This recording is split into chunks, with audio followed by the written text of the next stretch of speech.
Boa noite, galera! Boa noite. Escola Bíblica começando. Ô, glória! Muito bom, amém. Acho que vocês talvez tenham uma dificuldade de me ver, que eu vou ficar transitando entre as colunas.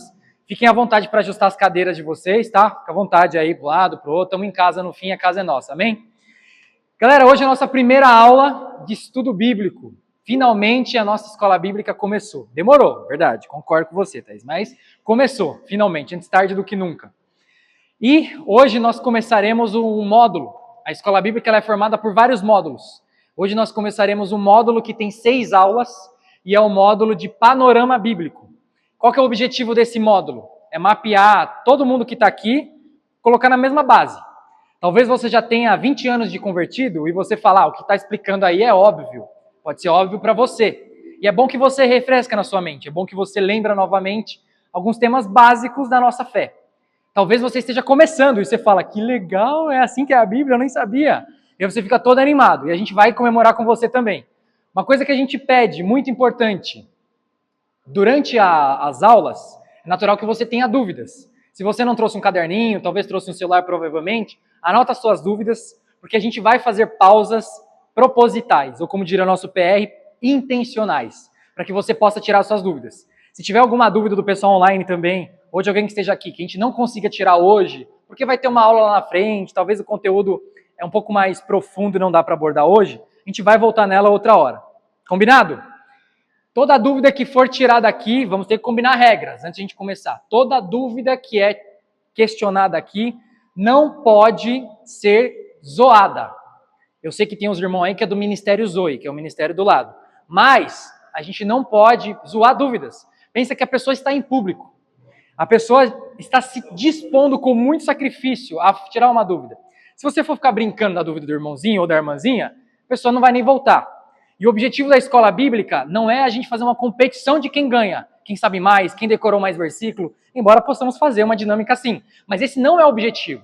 O objetivo da escola bíblica é que você possa aprender mais de Deus, da Bíblia, para se relacionar com Deus e com o próximo. Então não faz sentido no discurso a gente querer conhecer mais a Jesus e querer afastar mais nosso irmão. Combinado, regra número 1? Vocês precisam dizer sim, tudo bem? Combinado, regra número 1? Aê, que legal, parabéns, tio Caio. Sim, porque a escola bíblica é coisa de teólogo e teólogo não é crente. Teólogo não estudar a Bíblia, esfria e tudo. Como é que é? Afastar, irmão. Segunda regra que a gente precisa ter aqui, liberdade. Estamos entre irmãos, então no fim é liberdade. Fique à vontade para ajustar a cadeira, para vir aqui tomar um café, para ir ao banheiro, liberdade. A nossa aula começa, vocês só fingem, quem está gravando não sabe. Começa às 8 horas e tem previsão de término às 21h15. Vai ajustando 15 minutos para lá, 15 minutos para cá, mas a gente sai da igreja 9h30, porque a gente começou às 8, com certeza. Então a gente sai da igreja 9h30, tudo bem? É o combinado de todas as aulas, tá bom? No demais é isso. Alguém tem alguma dúvida? Que bom, porque eu nem comecei a aula. Se tivesse, eu estaria com problema. Vocês estão conseguindo ver daí? Talvez eu fique um pouco na frente, mas eu vou indo de um lado para o outro, tá bom? Tudo bem, escola bíblica, vou usar PR. Escola bíblica, aula número 1, começando. Oi, Carla. Vai ter prova? Cara, como todo mundo aqui é crente, vai ter prova, porque a vida do crente não é fácil.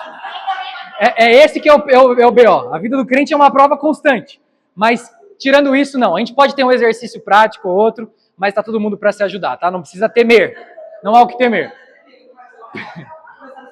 Primeira aula, escola bíblica, começando, panorama bíblico, aula 1, introdução bíblica. Vou ver se eu sei usar esse treco aqui. Pelo visto, não. Pelo visto, não. Clica ali. Se quiser passar também. Clica o primeiro que acho que os outros vão. Quer ver? Agora vão. Obrigado, Lucão. Tem que mirar pro computador. Vou lembrar disso. Lembrar de mirar. Viu, Caio e Priscila? Vou lembrar de mirar. Primeiro ponto. A escola bíblica e todo estudo bíblico que nós fazemos, ela é como se fosse a construção de um jogo de quadradinhos, igual eu coloquei na imagem aí. Não sou eu, viu? Não põe a culpa no slide. Ali, aula 1, isso aí. Aí bota em projetar, em apresentar. é composto por quadrados. É como se fosse um jogo de quadrados. Então, a cada dia, a gente coloca um bloquinho diferente. Cada aula que você vai ter aqui, a gente vai colocar um bloquinho diferente no seu conhecimento. E eu posso te afirmar, a Bíblia tem milhares de versículos. Dificilmente você sabe tudo sobre todos os versículos. Então, cada coisa que você for aprender aqui é algo a mais para acrescentar no seu conhecimento. Mas precisa de paciência. É um bloco após o outro. Não espera na primeira aula você ter um conteúdo que você vai saber a Bíblia inteira de cabo a rabo e poder debater com todas as religiões, de discutir teologia em debates de TV. Não espera isso. Até porque esse não é o objetivo. Mas espere que cada aula que você perseverar, você vai estar agregando e melhorando o seu conhecimento. Combinado? Clica lá de novo, Lucão, para funcionar esse treco, por favor. Obrigado. Deixa eu ver se funcionou. Boa. As aulas bíblicas, elas são como um abacate. Obrigado pelo elogio, porque claro, com certeza foi uma boa parábola. No abacate nós temos a casca, nós temos o miolo e nós temos as sementes, como você pode ver aqui. Existem aulas que nós vamos dar aqui, que é como se fosse uma semente. Então, você vai aprender algo, você vai falar, nossa, sério, que é isso? Mas lá na frente, isso vai germinando e vai fazer muito sentido para você. Então, não despreze os conhecimentos que você vai ter aqui. Seja do mais complexo, que é o que todo mundo gosta, seja do mais simples, porque lá na frente ele vai virar uma semente. Vai ter aula que a gente vai precisar dar uma refinada. É só uma casca, é só dar aquele ajuste que talvez você já saiba, talvez a gente já aprendeu, mas precisa dar um ajuste. E tem aulas que vão ser o miolo mesmo, vai ser conteúdo bem denso para você poder digerir. Você vai precisar prestar atenção, vai ser complexo, vai ter uns irmãos que vão ficar de pé, vão começar a andar de lado para o outro para não dormir. Vai ter irmão que vai dormir, vai falar que está orando, porque o conteúdo vai ser mais complexo. Mas em todas as etapas, tenha perseverança. Tenha perseverança. Eu prometo que vai ser muito bom. Começando do início, tudo que nós conhecemos de Deus e de Jesus, nós só podemos conhecer porque Ele decidiu se revelar. Não adianta eu e você sairmos vagando por aí, mundo afora, tentando conhecer mais e mais de Deus, se Ele não tivesse decidido em primeiro lugar se revelar para mim e para você. Você não estaria numa igreja convertido, você não estaria conhecendo esse ministério, você não estaria conhecendo as Escrituras, se Deus não tivesse desejado que você estivesse aqui. Então, o primeiro ponto que a gente precisa entender é, você não quis estar aqui antes que Deus quis que você estivesse aqui. Fez sentido? Deus nos amou primeiro, e Ele nos ama primeiro, Ele nos chama primeiro, e a partir disso Ele gera em nosso coração desejo de estar na presença dEle, inclusive na escola bíblica. Então nada aqui que a gente faça é porque a gente correu e descobriu, mas porque Deus se revelou, e nós podemos compreender. Amém ou não? Crentes de Jesus. Pode falar amém, viu? O Gabriel falou que não pode, mas pode, tá? Por favor, Gabriel, assustou o pessoal. Não sei se vocês sabem, mas a Bíblia, ela ganhou um prêmio no Guinness Book. Quem sabia disso aí? Dá um tchauzinho. Sabia ou não sabia? A Bíblia ganhou um prêmio no Guinness Book, como o livro de não ficção mais vendido da história. Estima-se que entre 5 a 7 bilhões de cópias já tenham sido distribuídas em mais de 700 idiomas e dialetos. E por que o Guinness chamou de não ficção? Porque a Bíblia, não é porque o Guinness é crente e ele acredita que a Bíblia é verdade, não é por isso. É porque o Guinness ele separa por algumas divisões. Uma das divisões, ele avalia o que o livro está se propondo a ser. E a Bíblia não se propõe a ser um livro de ficção. Tem gente que fala que a Bíblia é um livro de ficção, que é tudo história da carochinha, mas a Bíblia ela não se propõe, em seu gênero literário, a ser uma história de ficção. Então é um livro de não ficção mais vendido na história. Deve ser importante esse livro, né? A gente vai aprender em aulas de história da igreja por que teve tanta propagação. Você vai ver que, embora a gente comemore que muitas pessoas têm a Bíblia, parte da história que fez a Bíblia chegar nas pessoas não é tão legal assim, mas uma parte da história é maravilhosa. Inclusive a Bíblia em português, já dando um pequeno spoiler, ela foi traduzida por um cara, a primeira versão lá atrás, chamado João. Conhece o João? Você é um João. Você me chamou de quê? João Ferreira de Almeida. Esse cara, ele tinha sabe quantos anos? 17 anos quando ele traduziu a Bíblia para o português. Hoje, o que você consegue pegar em suas mãos, talvez a sua versão não, mas as primeiras versões em português, que esse cara fez, 17 anos de idade. A Bíblia ela tem algo especial, e nós vamos aprender juntos aqui o que é esse algo especial dela. Mas vamos começar, né? O que significa Bíblia Sagrada? Bíblia vem de biblion, e a gente pode dizer que significa livro. Quando a gente fala Bíblia Sagrada, a gente está falando um livro de origem divina, como se Deus tivesse dado a Bíblia para nós através de pessoas. Mas a Bíblia é o único livro? Porque a gente fala assim, pega a minha Bíblia que está ali em cima, por favor, não fala? Quem trouxe Bíblia física aí? Tem alguém? Será? Bastante gente, me surpreendeu, muito bom. Você pega a sua Bíblia física, e você vê que até minha pergunta foi no singular. Eu falei, quem trouxe Bíblia? E aí dá a impressão que a Bíblia é um único livro, não é? Mas a Bíblia não é um único livro. A Bíblia ela é um conjunto de 66 livros. 66 livros, divididos em 2 blocos. Antigo Testamento e Novo Testamento. Sem novidades para a maioria aqui, certo? 66 livros muito grandes, dividido em 2 blocos. A Bíblia ela funciona como se fosse um códice. Alguém aqui está estudando na faculdade? Faculdade tem muito disso. Ou ensino médio. Está no ensino médio, não está, Ale? Ainda não, né? Poxa vida. Tem caderno? Tá, né? Ah, tá no ensino médio, sim. Tá no ensino médio, concordo. Você, não sei se você é um bom exemplo para dar, mas sabe aqueles cadernos de 10 matérias? Não sei se todos já usaram caderno de 10 matérias. Ali, mostra ali, olha ali para a irmã. Caderno de 10 matérias. Como o nome sugere, tem várias matérias ali dentro. Ela compila todas as disciplinas, ou a maioria das disciplinas, dentro de um único livro. Mas não tem uma única disciplina lá dentro. A Bíblia é como se fosse isso. O nome técnico para isso é códice. Então, a gente pega um códice, que é pegar vários livros e colocar dentro de uma coisa só. Nem sempre foi assim. Era tudo separado. Até o ano mais ou menos, o mais famoso que nós temos é no ano 350 depois de Cristo. Pensa que a Bíblia começou a ser escrita 1.400 anos antes de Cristo. 350 anos depois de Cristo, quase 1.700 anos depois do primeiro livro, a Bíblia tem um códex. Algum abençoado, nós vamos aprender mais para frente, decidiu pegar todos esses livros, esses rolos, e juntar em uma coisa só para facilitar a nossa vida. E facilitou, né? Já pensou se você tivesse que carregar rolos para cá e rolos para lá, ia ficar um pouco complicado. Então a Bíblia ela tem um formato de códice. Temos outro muito famoso que é importante você saber, mas não precisa decorar, que é o Alexandrino. Códex Alexandrino é um códex que, muito antigo, foi descoberto, que preservou muito bem os textos bíblicos. Quem já ouviu aquela teoria da conspiração? Não sei se há católicos apostólicos em nosso meio ou acompanhando pela internet, mas quem já ouviu aquela conspiração? A Igreja Católica mudou os livros da Bíblia. Quem já ouviu isso? É comum. Você olha, recentemente um cara famoso, acho que ele é ator ou comediante, não sei, que ele falou em um podcast que a Bíblia é um livro de ficção e que ela foi modificada por Constantino, inclusive. Só que nós encontramos na arqueologia muitas coisas que mostram a Bíblia sendo preservada ao redor de milênios. Quando sequer a Idade Média e a bagunça teológica que foi feita lá, do cristianismo, que nós fazemos parte na história, inclusive, muito antes disso, nós temos base arqueológica para dizer que a Bíblia ela foi conservada como deveria estar.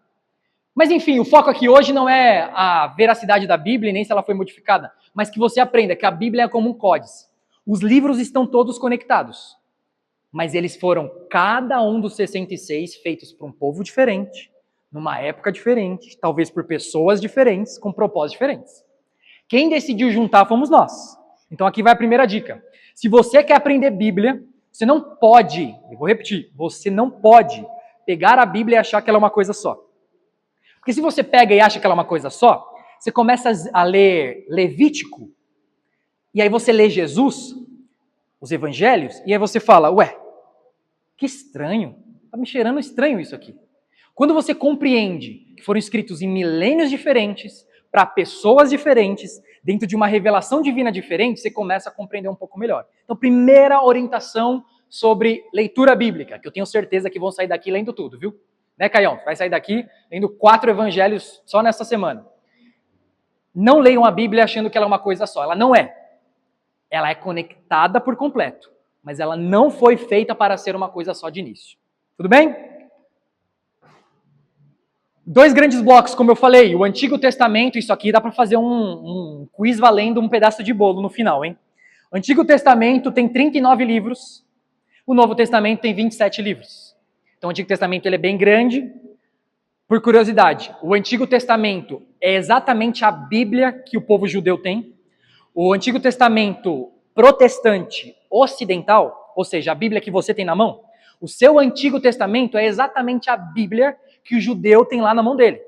Quando eles falam que eles consultam as Escrituras Sagradas, eles estão consultando o nosso Antigo Testamento. E nós cristãos temos o Novo Testamento com mais 27 livros, tá bom? Existem algumas divisões do cristianismo, como por exemplo a igreja localizada na Etiópia, ou a bizantina, ou a própria igreja católica apostólica romana, a ICAR, que elas têm alguns livros, eu vou dizer adicionais, mas não da forma pejorativa, mas ela tem um número maior de livros do Antigo Testamento. A gente vai revisar tudo isso lá na frente depois, tudo bem? Então vamos lá. Tudo bem até aqui? Alguém quer falar alguma coisa? Quer que eu vou mais devagar? Eu posso falar em 0.5x.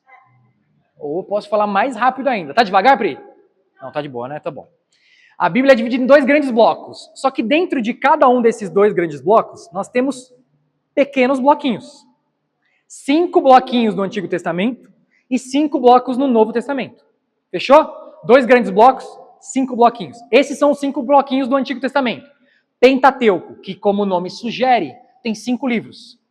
Porque penta, caso você não lembre, o Brasil é penta porque ele ganhou 5 vezes.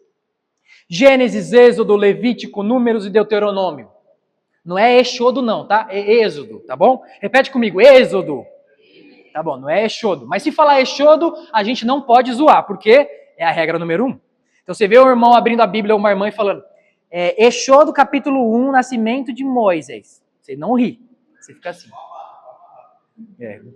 Na escola bíblica não pode. Vocês falaram sim, tá gravado, hein? Tá gravado, vocês estão vendo aí, pessoal.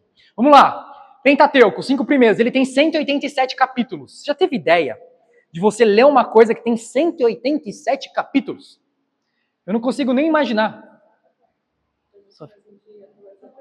O que é isso? Eu tô com retorno. Mas eu fico surdo, hein? Não pode falar isso, né? Desculpe pelo meu comentário, mas eu não consigo ouvir direito. Consegue abaixar um pouco? Eu baixei. Direito também não pode, Havaiana, enfim, não importa.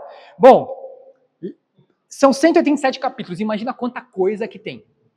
Tem bastante conteúdo. Você não vai conseguir mastigar isso de um dia para o outro, de uma hora para outra. Você não vai.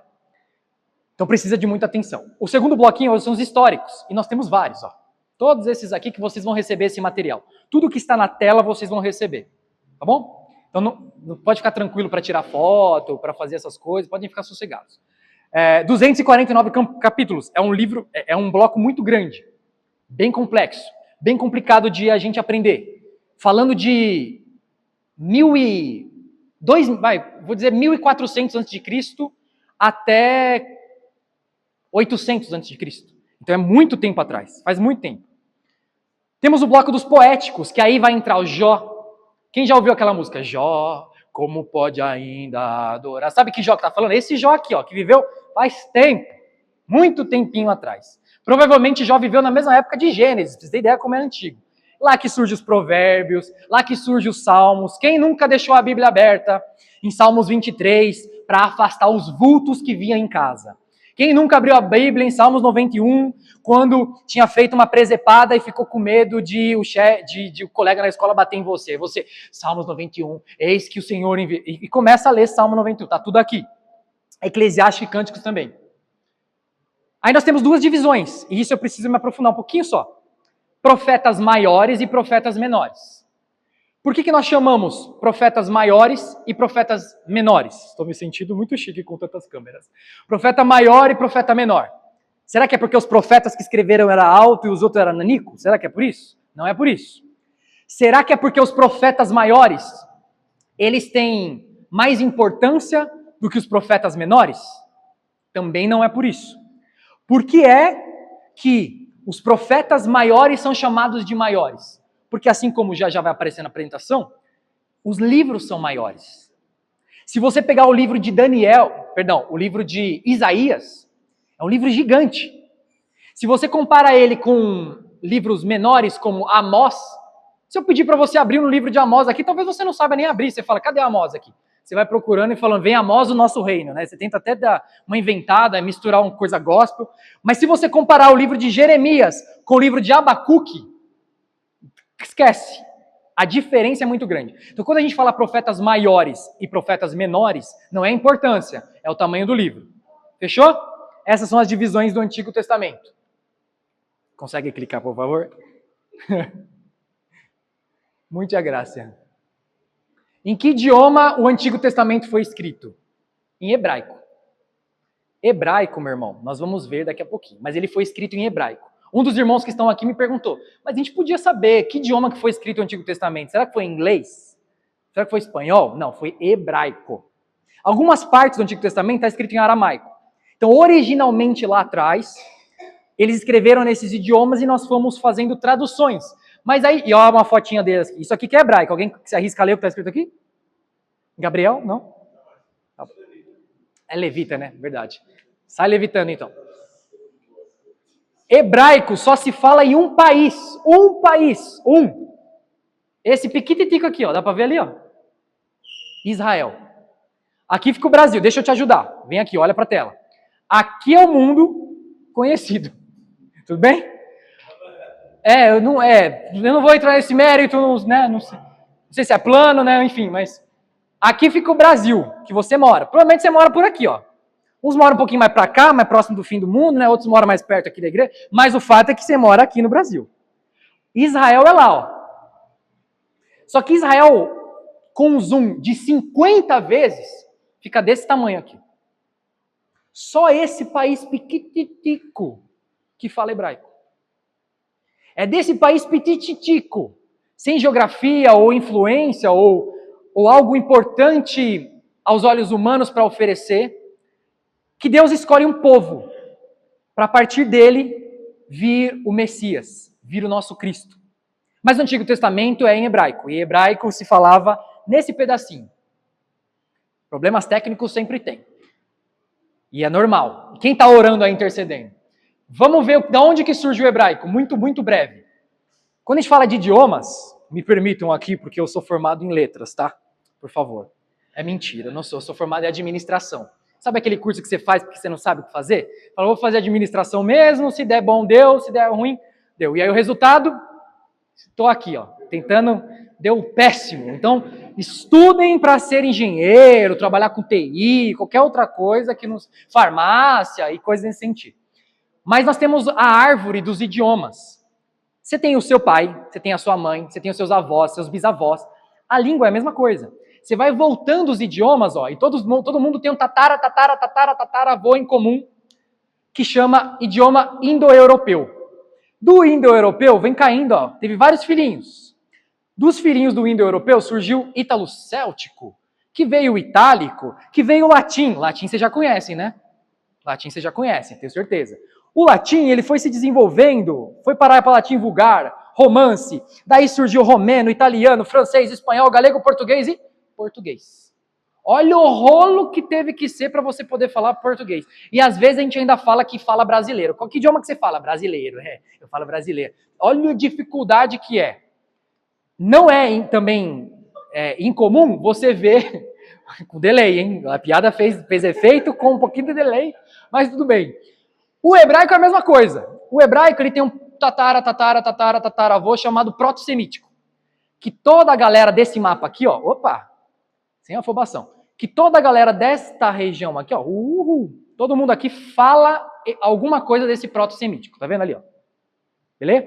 Todo mundo fala alguma coisa desse proto-semítico. O hebraico, ele vai vindo, semítica, blá, blá, blá, vocês vão ter o acesso, e ó, o hebraico aqui embaixo. Beleza? Então o hebraico, ele vem de um tataravô, nada a ver com português. Então, não dá para a gente pensar que ler a Bíblia hoje, embora esteja em português, é tão simples como se eu estivesse lendo um livro feito em português. Porque o modo que você pensa hoje, quem aqui nasceu em Osasco, osasquense raiz, comunidade.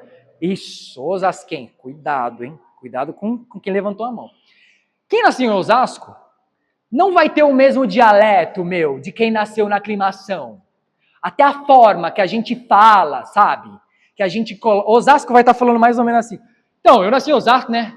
Aí, mano, cheguei aí. Contou a história inteira. Alguém que nasceu mais no centro de São Paulo talvez consiga elaborar um pouco melhor. Eu prefiro falar com pessoas assim. A pessoa que não prefere falar comigo, porque eu não sei explicar nada direito. A pessoa fala porque ela constrói diferente. Ela foi induzida desde pequeno a construir tudo bonitinho. Tá no coração de Sampa, né, meu? Como é que tem alguém que nasceu também na aclimação aqui ou não? Ninguém, tudo bem, todo mundo osasquense pelo visto. Mas essas pessoas conseguem construir de um jeito diferente do que Osasco constrói. Imagina um país diferente. Então, ler a Bíblia, meus irmãos, tem que ser com cautela, acompanhado de um coleguinha, com certeza. Mas eu posso ler a Bíblia sozinho? Deve. Mas a Bíblia, Vitão sabe muito dessa frase. A Bíblia não foi feita para ser lida. Sabia disso? Te juro. A Bíblia não foi feita para ser lida. A Bíblia foi feita para ser estudada.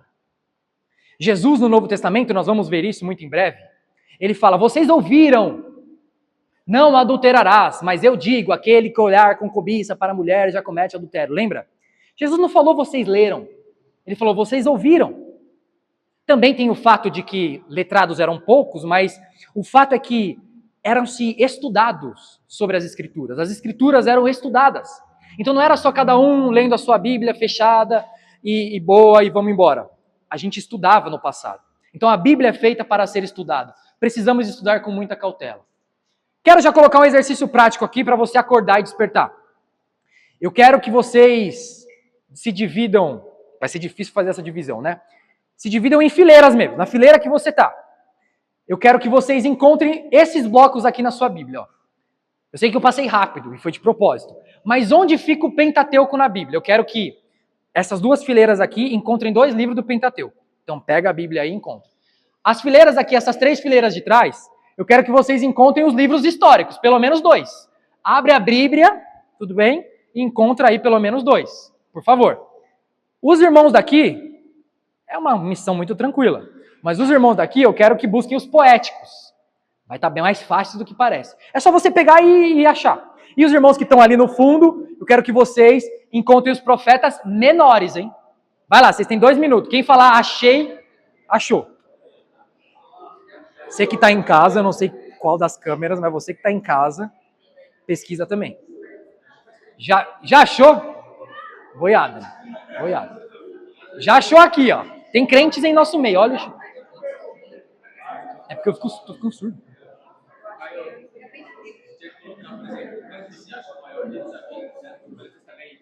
É que é a primeira. Primeira é boi. Eu não tô ouvindo, não. Tá, deixa aí, tá bom. Encontraram aí no meio? Tá encontrando aí no fundo? E vocês aqui? Aí no fundão, conseguiu? Conseguiu? Boa. Turma do fundão conseguiu. Aqui no meio tá conseguindo, né? Tá procurando. Procura aí mais 1 minuto. Procura aí. Achou? Pronto, Bíblia na mão. Vai lá, tá? Faltam mais uns por aqui, vamos esperar mais 1 segundo. Quem já achou, eu quero que faça o seguinte. Eu quero que você memorize o primeiro livro do bloco que eu pedi para você achar. Memoriza. O que é memorizar? É você decorar que o primeiro livro do Pentateuco é Gênesis. Quero que você decore. E qual que é o último? Pesquisa aí e decora. Mesma coisa quem achou. Decora o primeiro e o último livro do seu bloco. Qual que é o primeiro livro da Bíblia? Gênesis, e o último, Apocalipse. Tá, mas qual que é o último profeta menor? Aí isso é difícil saber.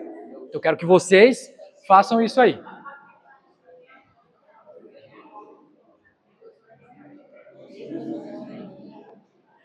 Para que eu preciso disso?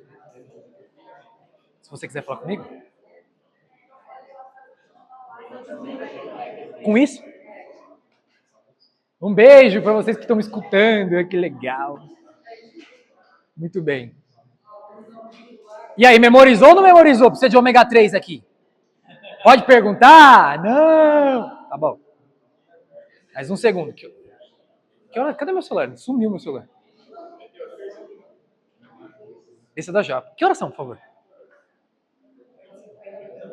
E 2? Muito bem. Não, 8h52. Muito bom. Tempo voa. Decoraram ou não decoraram? Sempre, claro. Pode perguntar? Não, mas eu decorei. Eu decorei, tio Caio, eu tenho certeza. Primeiro livro do Antigo Testamento é... Pode responder, tudo bem? Eu não mordo. Primeiro livro do Antigo Testamento é Gênesis. Qual é o último livro do Antigo Testamento? Boa, esse aí é do Pentateuco. Boa, boa. Então eu vou perguntar assim, gostei. Primeiro livro do Pentateuco, qual que é, vocês? E o último do Pentateuco? Deuteronômio, muito bem. Ali atrás vocês ficaram com que missão? Histórico. Qual é o primeiro livro histórico? Josué. Qual que é o último livro histórico? Vocês têm certeza? Eu tô confiando em vocês, tá? É ou não é? Tem certeza? Qual que é o livro que vem depois de Esther? Qual? Ah, então bom, então é o último, porque aí entra os poéticos. Qual é o primeiro livro dos poéticos? Qual é o... Opa.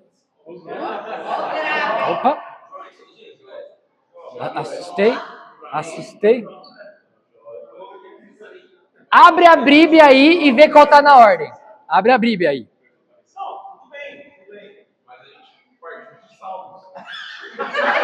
Tudo bem. Tem problema. Tem problema. Na classificação que vocês leram, qual é o último?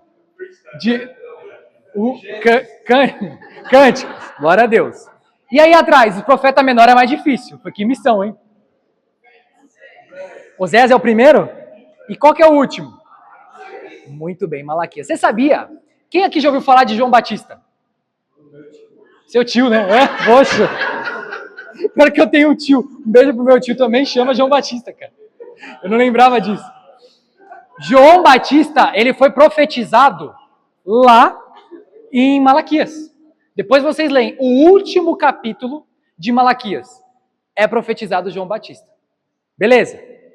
Vamos avançar. Vocês querem que a gente dê uma pausa agora ou daqui a pouquinho? Que eu vou parar daqui a pouquinho para vocês tirar dúvida e tudo, aí vocês vão no banheiro. Pode ser? Até lá segura só mais um pouco. Mas se quiser ir também pode ir, não é pecado. Novo Testamento. Não é pecado, fica tranquilo. Novo Testamento é a mesma coisa, meus irmãos. Lembra que é o segundo bloco. 2 blocos grandes, Antigo Testamento e Novo Testamento. Ainda bem que vocês estão participando muito. E é dividido em 5 subblocos. Também aqui. Esses subblocos são os evangelhos, os históricos, epístolas paulinas e outros 2 que a gente já vê. Alguém sabe o que significa evangelho? Sem medo de chutar e errar, porque não vale zoar. Lembra disso. O que vocês acham que significa evangelho? Quem está online pode responder também. O que vocês acham que significa evangelho? Como? Boas novas. Evangelho é uma palavra que significa boas novas, boas notícias. E não é coisa de crente não, tá? Lá na Roma, por exemplo, usava, quando nascia um imperador novo, eles falavam, chegaram o evangelho do novo imperador. E não é porque o novo imperador estava pregando, é porque é a boa notícia que o imperador nasceu. Então os cristãos, eles pegaram emprestado esse termo evangelion, evangelho, como boas notícias, para poder contar a boa notícia. E qual é a boa notícia que a gente encontra aqui nos evangelhos? O ministério de Jesus Cristo. Ele nasceu, Deus encarnado, morreu para que você pudesse ter a vida eterna. Enquanto ele estava na sua passagem aqui, ele deixou muito legado, muitas coisas para você se inspirar. Uma liderança incrível. Mas ele não veio para ser um líder.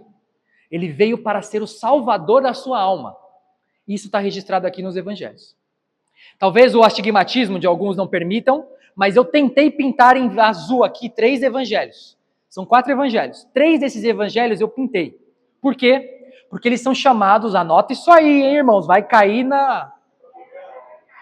Não vai cair na prova. Mas anota isso aí que é bom. É chamado de evangelhos sinóticos, porque eles são parecidos. Eles contam as histórias, talvez de modos um pouco diferentes, muito diferentes, mas é tudo o mesmo bolo. Eles estão contando o ministério de Jesus, com maior ou menor ênfase em algum canto, mas eles estão no mesmo bolo, eles se parecem, as histórias inclusive se cruzam. A gente vai estudar isso, vai ver até a porcentagem que eles têm em comum. Mas o evangelho de João, ele é totalmente fora da caixa. O Evangelho de João ele tem um propósito teológico superior aos outros, não no sentido que ele é mais importante, mas ele se dedicou a ser teológico na pessoa da divindade de Jesus. Então ele é bem diferente. Então ele é chamado de não sinótico, tá bom? Histórico, a gente só tem um, que é Atos dos Apóstolos. Jesus ele morre, me deu um spoiler. Se você nunca leu a Bíblia, acabou de ter um spoiler, cara. Morre mas não é no final. No clímax, Jesus ele morre. Aí ele ressuscita. Aí ele vai para o céu. Uhul! Depois, ele não foi para o céu falando uhul, né? Tudo bem. Inclusive, se você visitar Israel, que isso quem tem dinheiro, né? Gabriel, Diels, Douglas.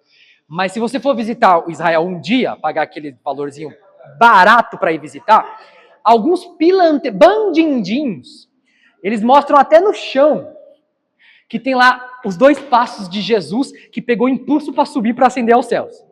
Então não se iludam, se você tiver dinheiro e for para lá, para Israel, cara, não pague para ver a marca dos pés de Jesus quando subiu. Já passaram milênios de guerra, irmão. Você não encontra nada de Jesus, nada de Davi, nada de nada. Tudo lá é réplica, porque tá tudo lá para baixo. É 3, 4 camadas de terra para baixo. Você não vai encontrar o pé de Jesus que ele subiu aos céus. Mas aí Jesus, voltando, ele teve a ascensão. E quando Jesus ele sobe aos céus, ele fala, não vos deixarei órfãos. Enviarei o Consolador, que é o Espírito Santo. E aí ele manda o Consolador em Pentecostes. E aí começa o livro de Atos dos Apóstolos, que é o Espírito Santo movendo através dos discípulos. Jesus ele ensinou, subiu aos céus. Mandou o Espírito e agora está na mão dos discípulos continuar a trajetória. Aí vem as epístolas paulinas. Paulinas. Quem será que escreveu as epístolas paulinas, pessoal? Paulo, isso. Josué? Não, não é Josué. Paulo. Paulo escreveu as epístolas paulinas, é por isso que tem esse nome. E por que a gente chama de epístola? Porque a gente é fresco. Porque a gente pode chamar de carta, mas o nome bonito é epístola, tem uma explicação técnica, mas na prática é tudo carta. Você manda uma carta para o pastor.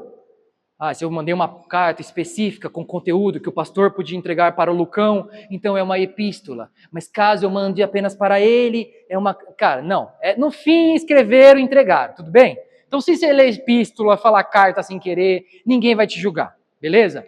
E aí eu pintei de azul aqui também, para quem tem uma visão melhor que a minha, que são 1ª e 2ª Timóteos e Tito.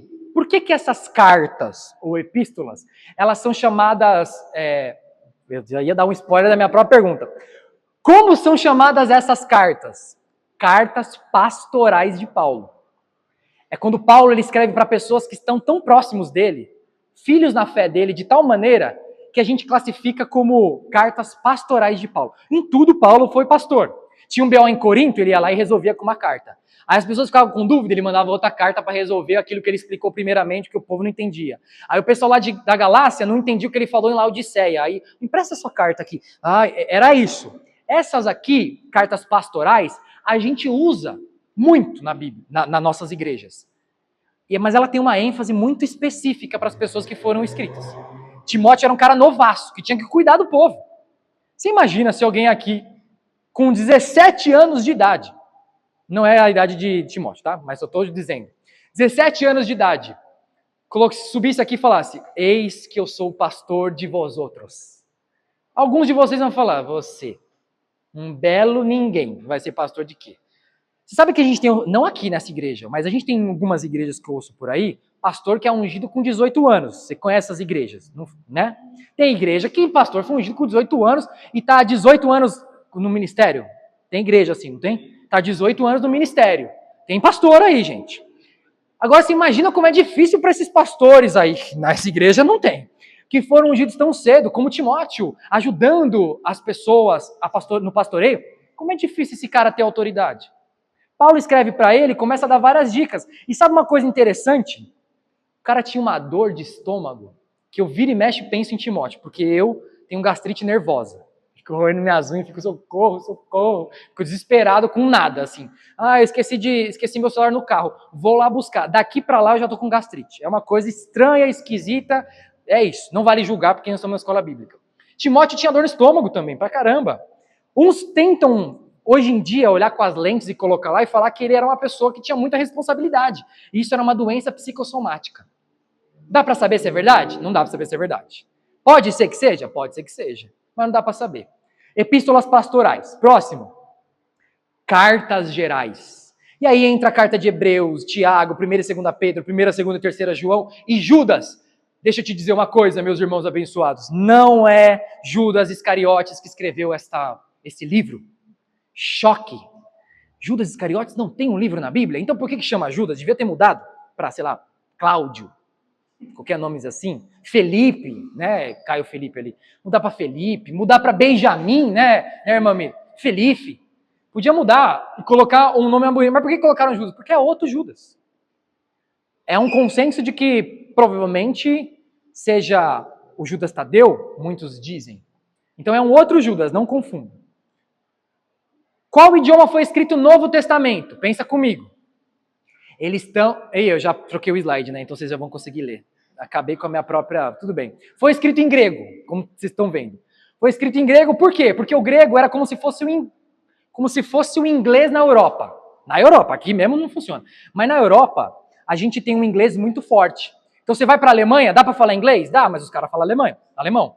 Você vai para França, dá para falar inglês? Os caras não gostam, mas que dá. Você vai para Espanha, os caras não gostam, mas que dá para falar inglês. O grego era como se fosse isso, era uma língua do povo ali em geral. Então foi escrito na língua que o povo sabia falar, sabia escrever. Só que o idioma que eles falavam ali, os judeus falavam, era aramaico. Por isso que você vai ver, e provavelmente Jesus falava aramaico, não sei se você já ouviu falar disso, mas possivelmente Jesus falava aramaico. Por isso que você vai ler na Bíblia, no Novo Testamento, caso você já tenha lido, caso não você vai ler, eu creio, que você abre a Bíblia lá e está escrito Rabi, isso quer dizer mestre. Quando eu li a primeira vez, eu falei, se a tradução é mestre, por que não escreveu mestre? Por que escreve Rabi, que quer dizer mestre? Escreve mestre, cara, não precisa ficar lendo 2 vezes a mesma coisa. Mas é porque na tradução, Rabi é a parte aramaica. Rabone, a gente ouve, Rabone, se tivesse chegado há 4 dias, meu irmão não estaria morto. Mas por que está chamando ele de Rabone? O que é isso, Rabone? Rabone? E aí você começa a olhar aí, é aramaico, tudo bem? Então tem pedacinhos, expressões em aramaico, mas o idioma é grego. Quem já ouviu aquele louvor? Alfa e ômega, princípio e fim. Já ouviu esse louvor? Não ouviu? Tem um louvor assim. Alfa é a primeira letra do alfabeto. E ômega é a última letra do alfabeto aqui, ó. Tá vendo? Alfa e ômega, princípio e fim. Quando Jesus, eu sou o alfa e o ômega, princípio e fim, ele está explicando para o povo o óbvio, que é eu sou A e Z. E se ele falasse eu sou A e Z? Não pode, porque a Bíblia fala que ele é alfa, que ele é ômega, que ele não é beta, que ele não começa até o red pill, né? Não pode ser beta. Mas não, na verdade, ó, alfa e ômega é A a Z. Só isso. E se acabasse com Y? Jesus seria A a Y e tá tudo bem. Beleza? Agora, aquela mesma telinha. De onde que surge o grego? Aí é mais fácil, né, galera? Aí o grego surge daqui, ó. Indo-europeu, teve vários filhinhos, o filhinho teve grego. Olha que fácil. Olha o português lá embaixo. Olha o grego aqui em cima. Então, ele está muito mais próximo de todos esses idiomas aqui do que nós estamos nesses idiomas. Exercícios práticos. E aí eu pauso para o café. Entenderam o que eu falei? Não, né? Porque parece que eu não travei aqui. Encontre na Bíblia de vocês as cartas gerais. Valendo. O que é cartas gerais? Quer que eu volte para vocês verem? Tiago, Hebreus, vai encontrando aí na sua Bíblia. Quero que você pegue a Bíblia, nem que seja pelo celular. Eu quero que você pegue a Bíblia e procure com o seu próprio dedinho aí. Não quero que você olhe o coleguinha. Porque se você olhar o coleguinha ali na Bíblia, ele vai ficar crentinho e você vai ficar desviadinho. Então a gente quer que você fique crentinho, tudo bem? Já achou? Nossa, meu irmão já achou, que irmão rápido. Vocês online estão conseguindo alguma coisa? Estão, né? Espero que esteja. Se não estão, escreve nos comentários que a Carla vai falar. Vai mudar alguma coisa? Talvez não, porque o professor é o mesmo. Mas, escreve nos comentários. Acharam as cartas gerais aí ou não? Tiago, faz sentido alguma dessas? Hebreus. Vou dar mais 20 segundos. Procura sempre. Quem está com a Bíblia física, eu tenho uma dica top. Abre a Bíblia no meio. Abriu a Bíblia no meio? Abre o meio do meio. Abriu a Bíblia no meio do meio, você vai estar perto dela. Aí é só ver onde é que tá. Se é uma... Vai por aí. E aí, pode avançar ou esperar vocês encontrarem? Eu quero que vocês encontrem. Pode? Promete? Tá bom. Agora eu quero que o seguinte, que vocês encontrem Filemon. Filemon não é nem da Bíblia desviado, não, é da Bíblia. É um dos livros da Bíblia, Filemon. Filemon. Não é filé mignon, Filemon, tudo bem? Filemon. Encontra aí na Bíblia, eu quero ver se achar. Ah, eu encontrei. Achou? Achou? Eu não enxergo daqui, irmã. Se você pode estar mostrando Gênesis. Minha lente não se...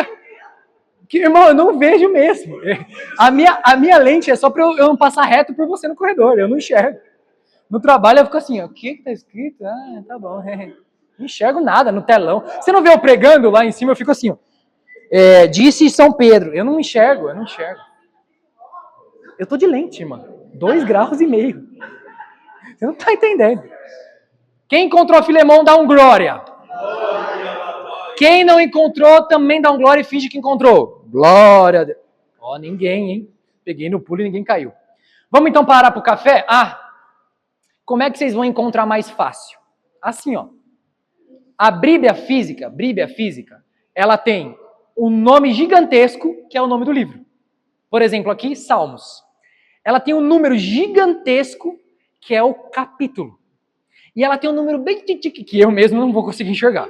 Mas eu acredito em vocês, tá? Que é o tal do versículo. E aí a gente escreve assim, ó. A abreviação do livro, por exemplo, João, capítulo 4. Não é Jó. O Jó tem um acentinho. Tchuim. Mas eu vou colocar para vocês ali. Esses 2 pontos significam versículo. Então é capítulo 4, versículo 3 ao 5. É assim que a gente escreve. Então, quando alguém escrever, irmão, Biabra em nome de Jesus, em João 4, versículo 2, e ele escreve assim no WhatsApp, ele não vai falar, ele vai escrever assim, tá vendo? Fechou? Todo mundo compreendeu? Aqui são as abreviações. Se quiser tirar foto, tira. Vai receber no material? Vai. Então, precisa tirar foto? Você que sabe. As abreviações estão aqui. É assim que a gente escreve quando a gente vai falar crentez no WhatsApp. Pausa pro café. São 9 horas ou 9h05? 9h10. 9h10? Esse aqui é do meme, hein? Esse aqui é só pra quem conhece meme. 9h10. Ô, louco. Tudo bem. Pausa pro café, fica à vontade aqui. Daqui a pouco a gente volta. É nóis. Ô, glória. Vamos voltar. Deus os tenha que foram em paz e segurança. Galerinha, olha pra tela aqui 1 segundo. Aí, gostei disso. Meu professor fazia isso, ele falava, olha que rapidinho. Aí eu ficava, o quê? Aí ele queria dar aula, miserável, né? Aí eu aprendi com eles, agora vocês sofrem. Quem nunca? A Bíblia não, a vida, ela tem altos e baixos, não é? Não sei a sua, mas a minha tem altos e baixos. Tem momento que a gente tá bem pra caramba, cara. Momento que a família tá bem, o emprego tá bem, a minha avó tá bem, viva, saudável. Tem momento que não. Tem momento que a gente tem dor, a gente tem angústia, a gente tem luto. Tem momento que a gente não consegue nem saber como vai ser o amanhã. A gente nunca sabe. A verdade é essa. Mas tem momentos que a gente acha que sabe e a vida puxa o tapete. E a gente fica tudo sem graça falando pobre, cego e nu. E a gente pensa, cara, será que não existe alguém aí em cima que se importa comigo? Quem nunca pensou, será que tem alguém que me escuta nas orações? Do crente ao ateu, será que ninguém um dia parou e pensou, por que Deus não fala comigo? A Bíblia é a principal forma com que Deus fala com você. Existem várias formas, e a gente vai aprender várias formas. Quem tem perseverança aqui de aguentar o módulo inteiro, dá um glória a Deus. Os mentirosos não vão para o céu. Mas tudo bem. A Bíblia, em momentos de instabilidade, ela é essa resposta de Deus. Mas pensa o seguinte, eu faço várias perguntas. Será que a Bíblia, ela responde todas as perguntas? Não. A Bíblia não está preocupada em responder as suas perguntas, infelizmente. Eu queria saber. Um dia eu falei assim, Deus, será que vai chover? Te juro que eu orei, eu tinha acabado de me converter, eu orava mesmo. Depois que o povo vai ficando, não pode orar só por coisa muito, muito importante. Eu falo, oxe, não faz sentido nenhum, eu quero conversar com meu papai. Mas eu orava, será que vai chover? Me fala se vai chover, eu levo guarda-chuva, custa. Eu já ando de trem. E Deus, parabéns, você e 600 milhões de pessoas. Vou te responder não, eu fui e tomei chuva. Mas a Bíblia não responde perguntas, ela traz afirmações. A Bíblia ela afirma muitas coisas através das narrativas. E será que ela afirma todas as coisas? Não. A Bíblia ela afirma só as coisas que você precisa saber, que são fundamentalmente necessárias para você conhecer e se relacionar com Deus. A Bíblia fala se o São Paulo vai perder semana que vem de novo? Não, nem precisa. Primeiro que qualquer um sabe disso. Brincadeira, respeito aos São Paulinos, até porque eu não gosto de futebol. Mas quem gosta, problema é de vocês. Se São Paulo perdeu ontem aí, tô sabendo. Perdeu mesmo, né? Me falaram que perdeu. Perdeu sim, senhor. O Wagner falou, Wagner, você tá vendo aí. Aí o que acontece? A Bíblia não fala essas coisas supérfluas, como o futebol. Ela fala coisas para que você se relacione com Deus. Então ela faz afirmações contando uma história. É Deus escrevendo a história lá do início, através de um ser humano. E ele vai escrevendo a história inteira, mostrando a sua graça, progressivamente. É como se Deus tivesse não é exatamente assim, e é bem errado dizer isso, mas tenta não ser teólogo de Twitter por um segundo, pode ser? É como se Deus entrasse na humanidade se revelando gradualmente. Mas se Deus entrou é porque um dia ele esteve fora. Por favor, só entende a analogia. É como se Deus entrasse progressivamente na história, se revelando e registrando na Bíblia. Então a Bíblia é uma memória de fé. A Bíblia não é um lugar para você escolher partido político. Não, porque a Bíblia diz aqui, X, Y e Z, então é Lula livre. Não. A Bíblia diz A, B e C, então é Bolsonaro, vamos fazer a arminha no meio da igreja. Não. A Bíblia fala que tem que cuidar do meio ambiente, então vote Marina Silva. A Bíblia não serve para essas coisas. A Bíblia serve para te explicar coisas fundamentais, para que você conheça o único Deus. É para isso que serve, tá bom? Resumo, ela é a principal forma de comunicação entre Deus e o ser humano. Eu disse que ela é a única? Não. Nós não acreditamos nisso aqui. A gente não acredita nisso aqui, né? Tá bom. A gente não... É bom confirmar, né? Vai saber, né? Estou na igreja errada. A Bíblia não é a única forma com que Deus se fala conosco e se revela para nós. Não faz nem sentido isso. Mas ela é a principal. Isso você pode crer. Ela é a revelação escrita. Ou seja, Deus se revelou através de pessoas que registraram memórias de fé de forma escrita. A gente vai aprender tudo isso como a Bíblia foi formada, mas ela é a revelação escrita. Ela é o crivo máximo, a autoridade final. Não tem como eu falar, pastor, eis que Deus me mostra, que é para você começar a fazer culto para Mamon aqui dentro da igreja. Ué, como eu sei se é Deus falando comigo? E esse é um ponto interessante que um irmão que está aqui um dia estava falando, eu ouvi ele no fim falar. Comecei a ler a Bíblia e algumas perspectivas minhas começaram a mudar. Comecei a ler a Bíblia e eu falei, o que eu acreditava parece que está estranho. Que papo é esse aí? Tá esquisito isso aí, hein? Tô gostando não. Você começa a ler a Bíblia e ela vai te dando parâmetros do que você segue e o que você não segue. Mas calma, ela não é um manual de regras. Não é uma lista de regras a Bíblia. Ela é a revelação de Deus para a sua vida e para o seu relacionamento. Tem regras também? Vamos descobrir nas próximas aulas, você vai ter que vir. Foi entregue por Deus, ela é uma palavra viva. Faz milênios que as pessoas estão lendo a Bíblia. E se eu pedir para você contar um testemunho seu com relação à Bíblia, você vai ter. Se eu pedisse para o tataravô de Abraão contar alguma coisa, de Abraão não, porque não tinha Bíblia, mas de Jesus para contar alguma coisa, ele ia ter. Se eu pedisse para Esdras lá atrás contar alguma coisa, ele ia ter um testemunho sobre a Bíblia e o que isso transformou nele. É um livro vivo. É claro que são páginas. Então tem pessoas, se for o seu caso, regra número 1, é escola bíblica, estamos aprendendo. Mas eu acho que você tem que ter um certo apego com a Bíblia, não tem problema. Mas às vezes a Bíblia amassa, e talvez você seja a pessoa, e de novo, sem julgamentos, regra número 1. Mas a Bíblia às vezes amassa a pontinha, é a pessoa. Você amassou a palavra do Santíssimo Deus. Condenado. Não, é um papel.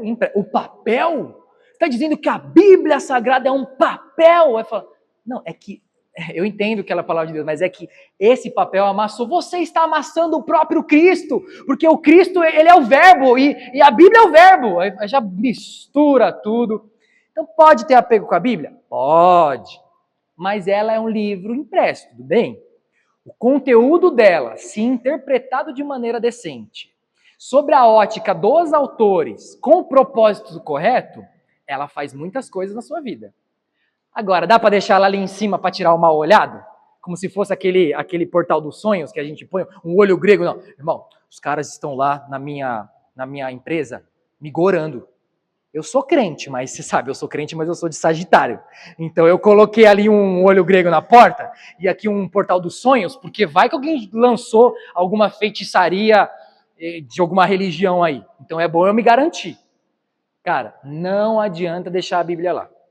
Às vezes a gente vê nos filmes de terror que não tem nada a ver. Várias coisas do filme de terror não tem a ver, mas isso não tem a ver com isso hoje. Mas a pessoa pega a Bíblia e fala, aí o demônio, não, a Bíblia não. Cara, não importa.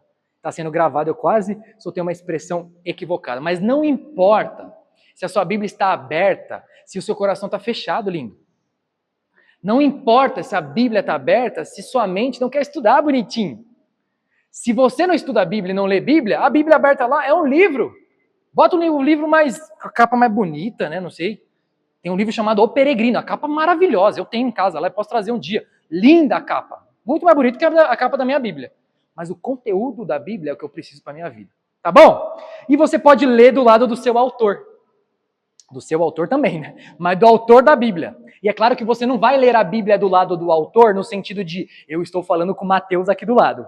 Pronto, virou espiritismo. Sem problema se tiver alguém em nosso meio. Mas aqui nessa igreja a gente não acredita no espiritismo e que tem um espírito aqui do lado falando comigo. Te respeitamos, a gente vai aprender os motivos de por que não, mas não é você com o anjo Gabriel aqui do lado, ditando e você ouvindo. Não é ler a Bíblia com Lucas, falar, ô Lucas, você era médico? Que legal. Eu já vi gente assim. No meio do culto, não, eu estou comunicando aqui com o Lucas, falar, ixi, algum intercessor para repreender, porque não é possível, não é Lucas está falando. Quando a gente fala que na verdade a gente está fazendo lendo a Bíblia do lado do autor, é de Deus. É Deus que inspira o autor. Então a gente lê a Bíblia com Deus do lado. Glória a Deus, irmã Edna, glória a Deus. Próximo. Eu li a Bíblia, terminei de ler a Bíblia quando eu tinha 1 ano e meio de conversão. Eu me converti faz 12 anos. Ou talvez 13, se eu tenho que fazer a conta e agora eu estou cansado. Mas finge que é 12. 12 anos atrás. 1 ano e meio eu tinha matado a Bíblia. Por quê? Matado a Bíblia não literalmente, por favor, tá? Mas eu tinha acabado a Bíblia. E por que eu acabei a Bíblia em 1 ano e meio? Porque eu sou lento para ler. E, por favor, sem meu retorno, não gosto de ouvir minha própria voz, obrigado. Mas porque eu ouvi essa frase aqui, ó. Eu ouvi essa frase de um colega de trabalho daquela época, que Deus possa abençoá-lo onde quer que ele esteja. Que é o seguinte, eu faço questão de escrever. Conhecimento bíblico é uma responsabilidade pessoal de cada cristão. Quando eu me converti, estava falando com o irmão aqui agora há pouco, que a familiar dele direcionou a mesma coisa. Quando eu me converti, falaram assim, você está indo para a igreja? Que legal. Tem que ler a Bíblia. Mas por quê? Porque tem. Não soube me explicar. Também não importa, porque eu fui lá e li. E é um conhecimento bíblico é uma responsabilidade pessoal.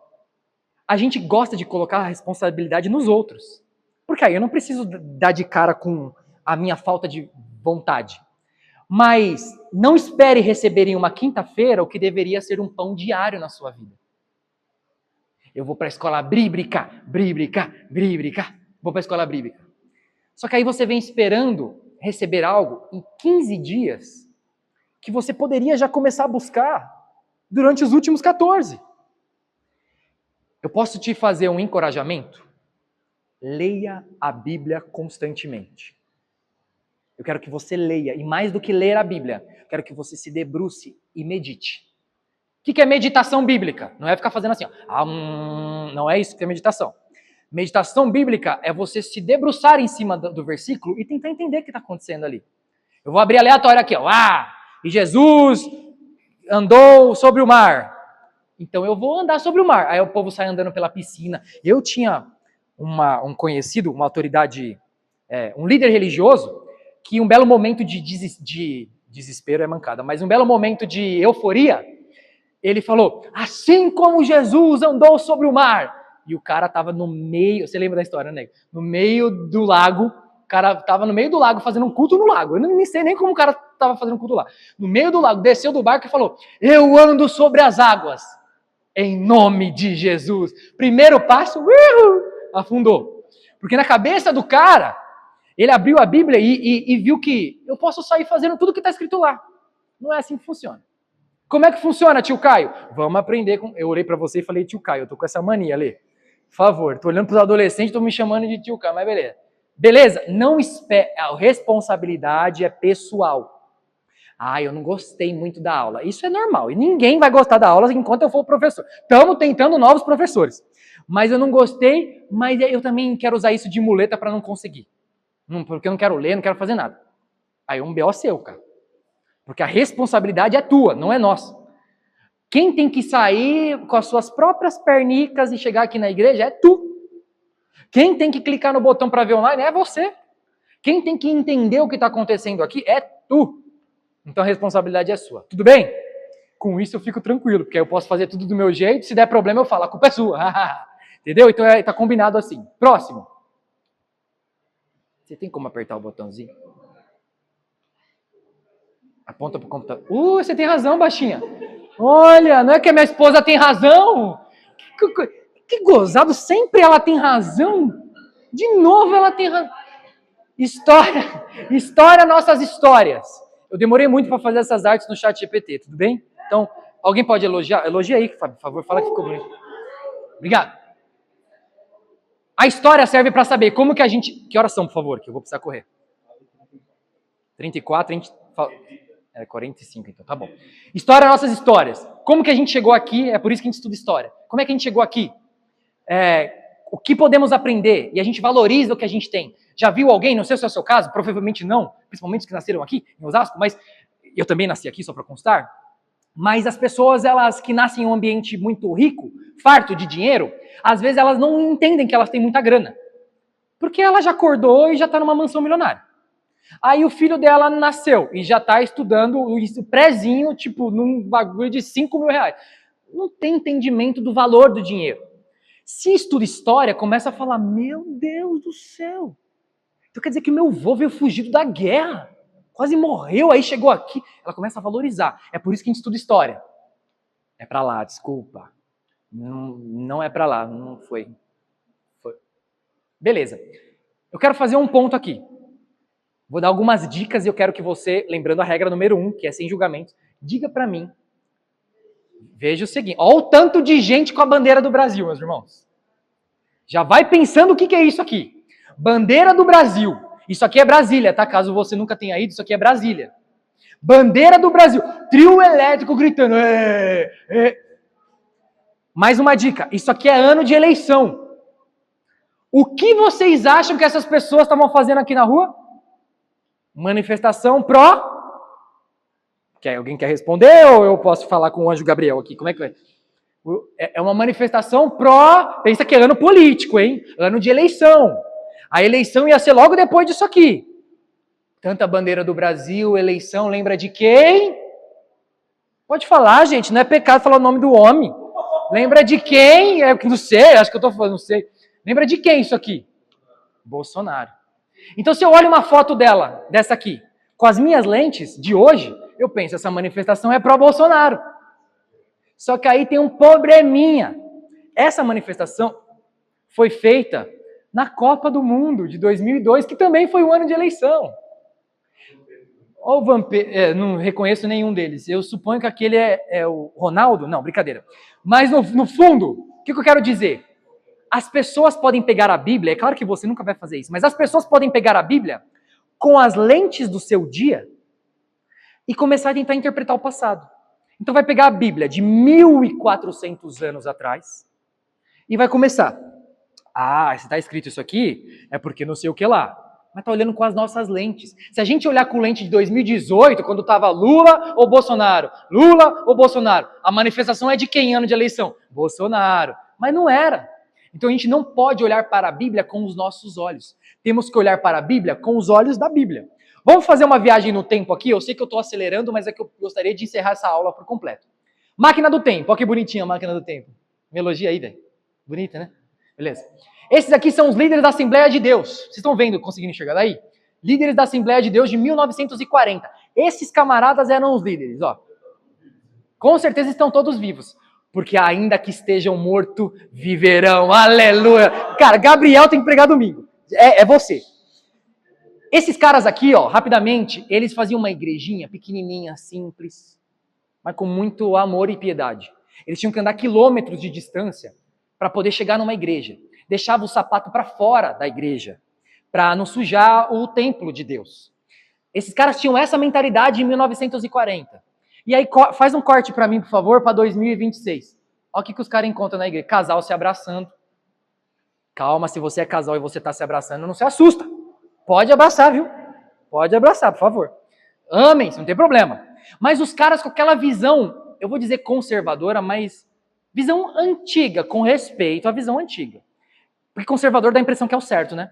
Mas aquela visão mais antiga começa a fazer mérito do que pode e o que não pode dentro da igreja.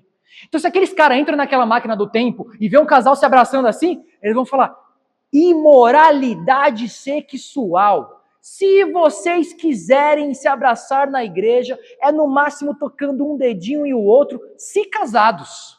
Caso contrário, é blasfêmia. Eles iam pensar isso. Por quê? Eles estão na nossa época, lendo alguma coisa que é da época com os olhos deles. Faz sentido você falar com... Quem tem vô vivo aqui?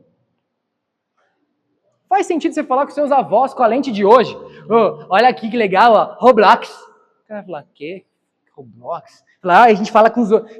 Não dá para falar com a mesma linguagem, embora alguns sejam mais joviais. Não dá.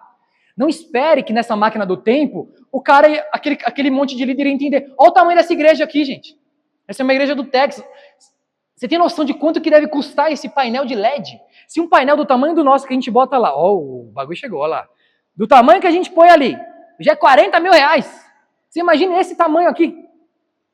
Você imagina que o povo vai ir de calça jeans para a igreja? Misericórdia! Qual seria a reação deles, hein? Agora imagine só uma coisa. Se esses caras eles viajam no tempo e eles vão encontrar um pastor. Irmão, eles vão encontrar um pastor. Aí ele pensa, um pastor?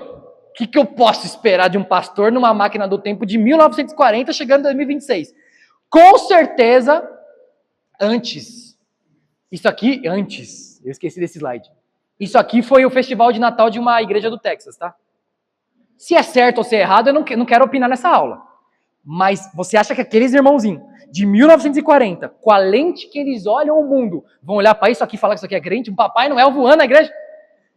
Eu que estou em 2026 tenho dúvida se isso aqui é crente. Imagina um cara de 1940. Olha isso aqui, cara. Aí tem bailarina. E a gente vai falar de mega churches no futuro. Deixa eu te dar um spoiler. Não é necessariamente, eu disse necessariamente errado igrejas grandes. Mas o que pode acontecer dentro delas que é um perigo. Mas a gente vai falar em outra aula. Agora imagina que os caras estão na máquina do tempo e encontram esse pastor aqui, velho. Não. Por favor, calça moletom. Não. Não, e outra, o cara vem brigar com você no culto. Me passa o dízimo, não, toma porrada, miserável. E ainda o maior de todos esses pecados, ele gosta de futebol. Aí é inferno de escorregador, irmão. Você entende como é difícil a gente pegar épocas diferentes? Mas o que a gente faz então? Ah, olha aqui, ó. Quem conhece esse cara aqui? Que oração, por favor. Tá bom, Deus é bom. Charles Spurgeon é conhecido como o príncipe dos...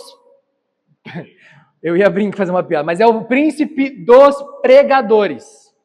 Para alguns, ele é o príncipe dos pecadores. Por quê? O cara, ele fumava charuto no culto de jovens. Se escandaliza, vai, eu quero ver sua cara de escandalizado. O príncipe dos pegadores não. Pegadores não. Pecadores também não. Dos pregadores, ele fumava charuto. Você acredita, né, irmã? Isso até eu. Até eu que sou mais de boa. O cara em 1870, ele terminava o culto de jovem. Lê, você consegue... irmão, você consegue imaginar eu levando os seus filhos no fim do Ministério Teens para fumar charuto? Você não consegue imaginar alguém em sã consciência. Ele fazia isso aí. Agora você imagina você viajando no tempo. Vou conhecer Charles Spurgeon, irmão. O cara é muito ungido. Você tromba o cara tá lá. Oh, você fala, que isso? Vi no dia que ele se desviou, com certeza.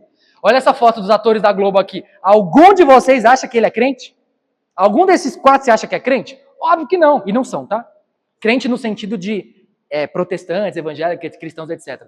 Mas por quê? Porque a gente olha um monte de charuto, bebida, snob, a gente fala, não é crente. Volta para 1870. Vai achar o Charles Spurgeon do mesmo jeito. E o que a gente faz com essas informações? Pus um meme do Drake aqui. Será que a gente aceita a cultura como se estivesse tudo bem? Claro que não. Então só porque é cultural tá tudo bem. Então vamos fazer o seguinte, os jovens de hoje têm 50 mulheres. Eles amam ir para baladas e cometer delitos. Então tá tudo bem porque a cultura é jovem. Não tem nada disso, tá tudo bem. A gente não olha a cultura e aceita porque é diferente. O que a gente faz? O pastor Drake diz, entender a cultura para discernir se está tudo bem. Não é porque um cara que se dizia crente fumava charuto que faz sentido você fumar. Nem se você tivesse na cultura dele. Não é porque lá atrás o povo não usava calça moletom que faz sentido você usar calça moletom na hora de pregar. Mas faz sentido? Pode fazer, não importa. Roupa não leva para o céu. Te juro.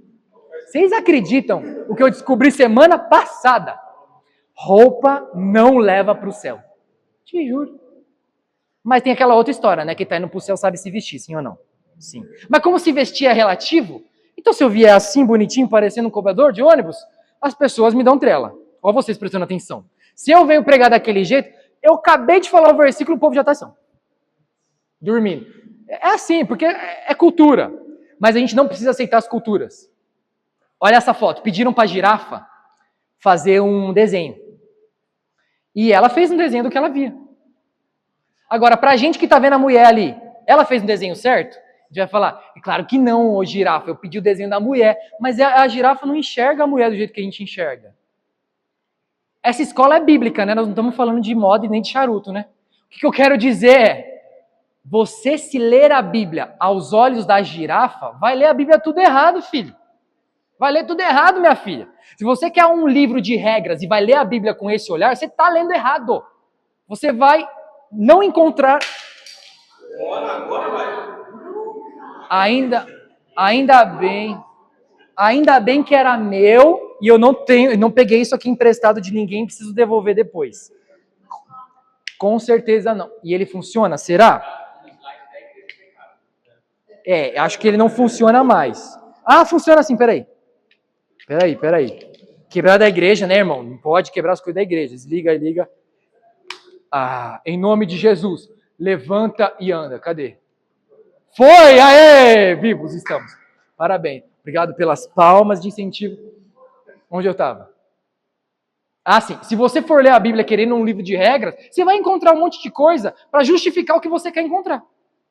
Eu quero encontrar na Bíblia alguma coisa para dizer que o Gabriel vai para o inferno. Tá, você vai ler e vai encontrar.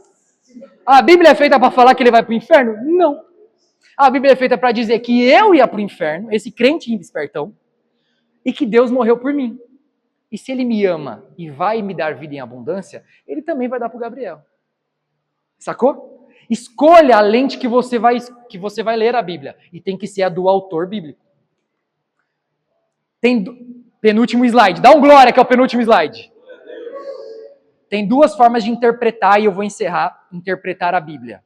A primeira forma de você interpretar a Bíblia é achar que os autores tiveram a consciência substituída. Olha o cara mastigando as escrituras. É como se Deus falasse assim, eu estou andando na rua, eu sou Moisés, beleza? Estou andando aqui na rua, do nada, e aí eu pego um caderno e começo a escrever. Escrevi Gênesis, Êxodo. Essa é uma forma de você entender. Eu coloquei até uma foto espírita aqui, de novo, com respeito a todas as religiões, mas é para você compreender a nossa fé. A escola bíblica é de uma igreja protestante, afinal.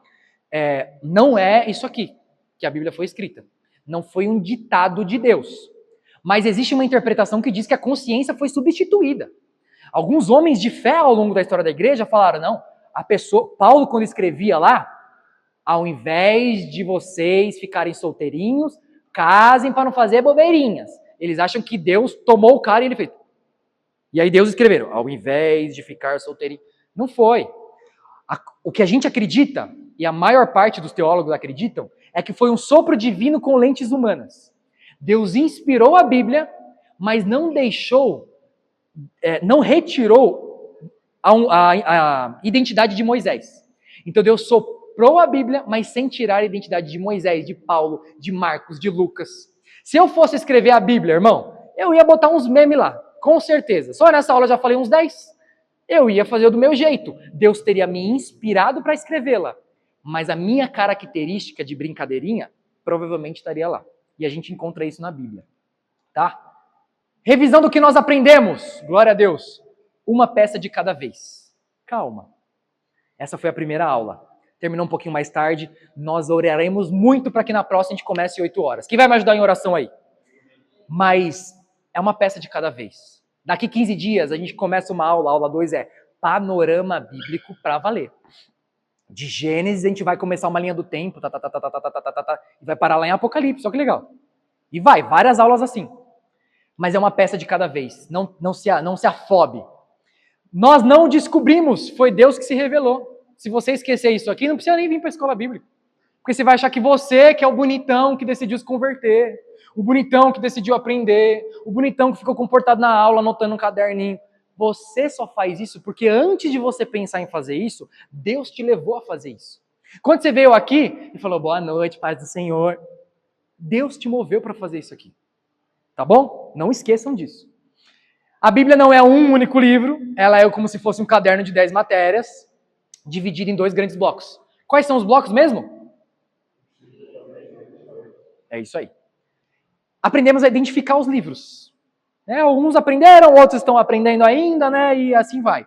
E nós aprendemos a remover as nossas lentes. Se você quer aprender a Bíblia para valer, continue vindo nas escolas bíblicas e tira a sua lente. Faça de você um estudioso consciente. Tira a maneira como você enxerga o mundo e tenta pensar como o autor daquela época enxergava o mundo. E é isso. Parabéns, vocês terminaram a primeira aula. Salva de palmas para vocês. Muito bom. Você que está online, acompanhou até agora, parabéns. Você que está assistindo a gravação, parabéns, você chegou ao fim.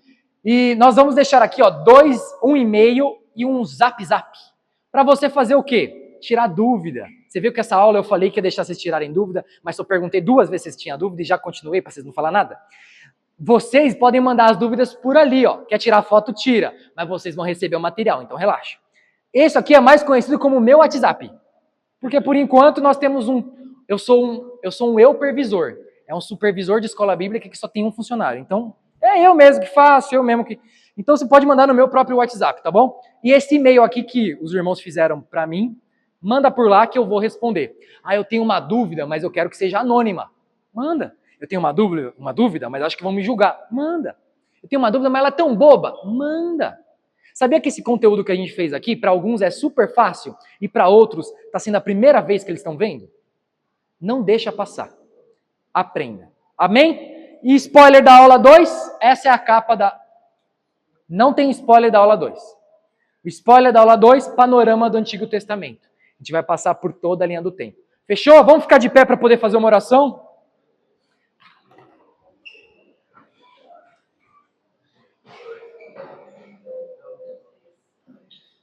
Preguiça, vamos embora. Quem conseguiu aprender pelo menos um pouco nessa aula? Amém. Vamos orar. Senhor Jesus, te agradecemos porque o Senhor nos escolheu, nos conduziu, nos incentivou, nos encorajou a estarmos nessa aula, antes mesmo de pensarmos nisso. Te agradecemos porque o Senhor gera em nosso interior vontade de estar mais próximo de Ti. Te agradecemos por cada coisa que foi dita nessa aula. Agradecemos porque apesar das nossas falhas, apesar dos nossos pecados, apesar das nossas limitações, o Senhor permanece sendo Deus. E nós queremos, Senhor, que cada semente aqui plantada possa gerar mais e mais vontade dos seus filhos e filhas a conhecerem a Ti e a Sua palavra. E para aqueles que estão começando a caminhar contigo, que eles tenham experiências maravilhosas ao seu lado, para que no dia da adversidade eles saibam, existe um Deus que me ama apesar de tudo isso. Abençoa meus irmãos que assistiram essa gravação, abençoa os irmãos que aqui estão, abençoa os pastores dessa casa, Carla e o Rodrigo, para que eles permaneçam tendo provisão do alto, inteligência e sabedoria que vem de ti, Deus, para conduzir esse ministério de uma forma leve, séria, bíblica e focada em comunhão de pessoas. Nós te agradecemos, leva cada um em paz e em segurança para os seus lares, nos livra de tudo e nos dê 15 dias abençoados. Em nome de Jesus nós oramos, amém e amém. Glória a Deus, vai na paz, que Deus abençoe. Dá um abraço no irmão que está do seu lado, desejo uma boa semana.